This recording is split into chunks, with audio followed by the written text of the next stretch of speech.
राधे राधे। जिस मांस को सभी ने ठुकरा दिया था, उसी मांस को स्वयं भगवान श्री कृष्ण ने अपना नाम क्यों दिया? आखिर ऐसा क्या हुआ था कि अधिमास बन गया पुरुषोत्तम मास? आज की इस अद्भुत कथा का ये है अध्याय 8, जहां खुलने वाला है एक ऐसा रहस्य जिसे सुनकर आपका हृदय भक्ति से भर उठेगा। जब भगवान श्री विष्णु अधिमास को लेकर गोलोक में भगवान श्री कृष्ण के पास पहुंचे, तब अधिमास अत्यंत दुखी और निराश था। संसार में कोई भी उसे सम्मान नहीं देता था, सभी मांस उसे तुच्छ समझते थे।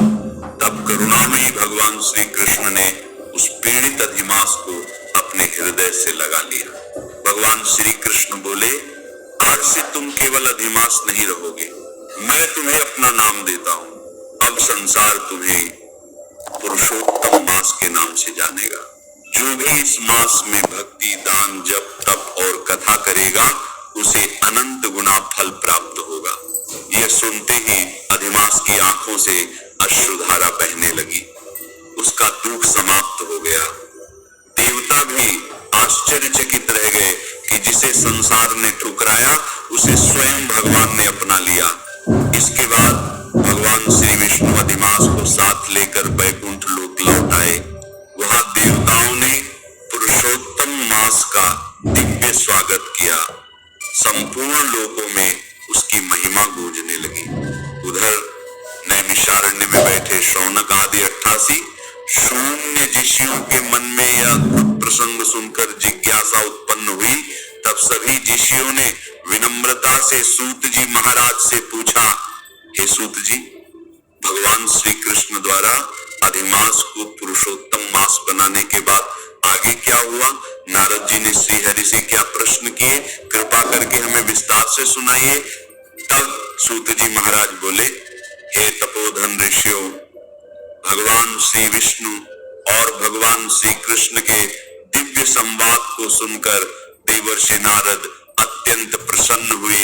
उनके हृदय में भक्ति और जिज्ञासा दोनों उमड़ पड़ी। तब उन्होंने पुनः भगवान श्री नारायण से एक अत्यंत गूढ़ प्रश्न किया। नारद जी बोले, प्रभु, जब श्री विष्णु बैकुंठ चले गए तब फिर क्या हुआ? कहिए।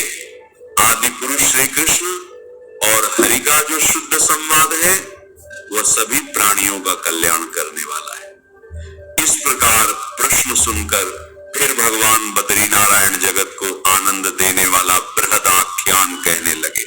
श्री नारायण बोले, इसके बाद श्री विष्णु बड़े प्रसन्न होकर बैकुंठ गए और वहां जाकर हीन अर्थात अधिमास को अपने पास ही बसा लिया।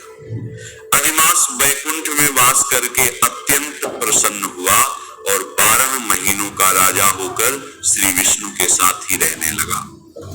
12 मासों में मलमास को श्रेष्ठ बनाकर अब श्री विष्णु उससे संतुष्ट हो गए हैं। इसके बाद भक्तों पर कृपा करने वाले भगवान युधिष्ठिर और द्रौपदी की ओर देखते हुए कृपा करके अर्जुन से ही बोले, श्री कृष्ण बोले, हमको मालूम होता है कि तपोवन में आकर आप लोगों ने दुखी होने के कारण पुरुषोत्तम मास का आधार नहीं किया। वृंदावन की शोभा के नाथ भगवान के प्रिय पत्र पुरुषोत्तम मास आप वनवासियों का प्रमाण से बीत गया। कारण कि भाई से संतुष्ट मां, आप सभी लोगों ने भाई और द्वेष से मुक्त होने के कारण प्राप्त पुरुषोत्तम मास का ध्यान ही नहीं किया। चतुर्य गुण से युक्त यह अपने पिता की एकमात्र इकलौती कन्या थी, इसलिए चतुर गुणवती सुंदरी यह पिता की बड़ी लाडली थी। मेधावी ने सदा पुत्र की तरह शास्त्र में पंडित और नीति शास्त्र में भी प्रवीण थी। इसकी माता इसकी छोटी अवस्था में ही गई। अपनी सखियों के पुत्रादि सुख को देखकर इसको भी इच्छा हुई और तब यह सोचने लगी कि हमें भी यह सुख कैसे मिलेगा। गुण और भाग्य का निधि, सुख देने वाला पति और शतपुत्र कैसे होंगे। कृष्ण वैपायन व्यासदेव से प्राप्त विद्या के आराधना में तट पर रणवीर अर्जुन के इंद्रकील पर्वत पर चले जाने पर उसके वियोग से दुखी होकर आप लोगों ने पुरुषोत्तम मास को जाना ही नहीं। अब यदि आप यह पूछे कि हम अब क्या करें, तो मैं बस यही कहूंगा कि भाग्य का अवलंबन करो। पुरुषों का जैसा अदृष्ट होता है वैसा ही सदा भजता है।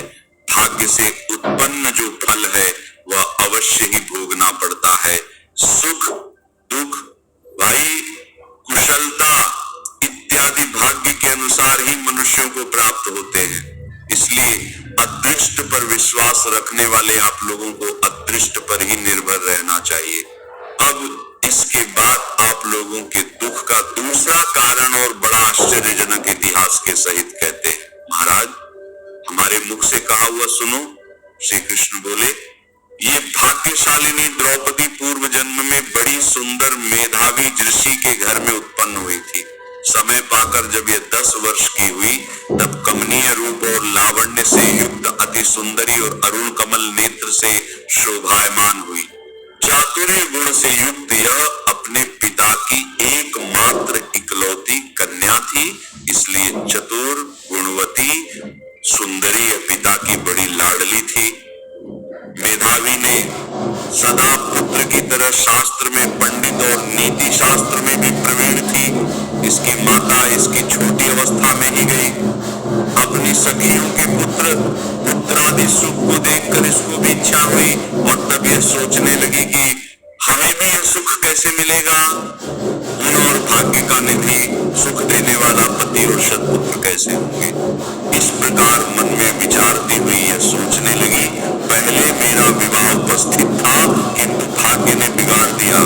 अब क्या करने से या फिर क्या जप से, किस देवता की उपासना करने से, या फिर किस मंत्र के शरण में जाने से, या फिर किस तीर्थ का आश्रय करने से मेरी मनोकामना पूर्ण होगी। मेरा भाग्य नहीं फलता है। पंडित भी मेरे पिता मेरे ही दुर्भाग्य से मूर्ख हो गया है। बड़ा आश्चर्य है, विवाह का समय उपस्थित होने पर भी मेरे समाज वालों को पिता ने नहीं दिया। मैं अपनी सहेलियों के बीच प्रमुख हूँ किंतु कुमारी होने के कारण पति दुख से पीड़ित हूँ। जैसे मेरी सखियां पति सुख भोगने वाली हैं वैसे मैं नहीं। मेरी भाग्यवती माता क्यों पहले गई। इस प्रकार चिंता से व्याकुल कन्या मनोरथ रूपी समुद्र के मोह रूपी जल में निमग्न होकर शोक रूपी लहरों से पीड़ित हो गई। इसके पिता मेधावी ऋषि भी कन्यादान के लिए कन्या के समान वर ढूंढने हेतु देश विदेश में घूमने के लिए निकले। ज्वर ने उन्हें आ घेरा। उस ज्वर से सब अंग ऐसे फटने लगे जैसे सभी अंग टूटकर अलग हो जाएंगे और ज्वर की तीव्र ज्वाला से व्याकुल होकर सांस लेते हुए मदिरापान से उन्मत्त की तरह लड़खड़ाते गिरते पड़ते किसी तरह वे घर में आए और आते ही धरती पर गिर पड़े। बुढ़ापे से सफल कन्या जब तक पिता को देखने आई तब तक कन्या को याद करते हुए मेधावी मुनि मरणासन्न हो गए। भाग्य के फल रूप बाला कांपने लगी और कन्यादान प्रसंग से उठा हुआ जो महोत्सव था वह भी जाता रहा। इसके बाद पहले किए हुए कठोर आश्रम धर्म के परिश्रम के प्रभाव से संसार वासना को त्याग कर भगवान में मन को लगाने लगे। उस मरणासन्न मेधावी ऋषि ने शीघ्र ही नील कमल के समान श्याम त्रिवली से सुंदर आकृति वाले श्री पुरुषोत्तम हरि को याद किया। वे रस के स्वामी हैं, राधारमण है, प्रचंड भुजदंड से दूर से ही देवताओं के शत्रु दैत्यों का संहार करने वाले हैं, कुमारी गोपिकाओं के उतारे हुए वस्त्र हरण करने वाले हैं। श्री कृष्ण है, गोविंद है।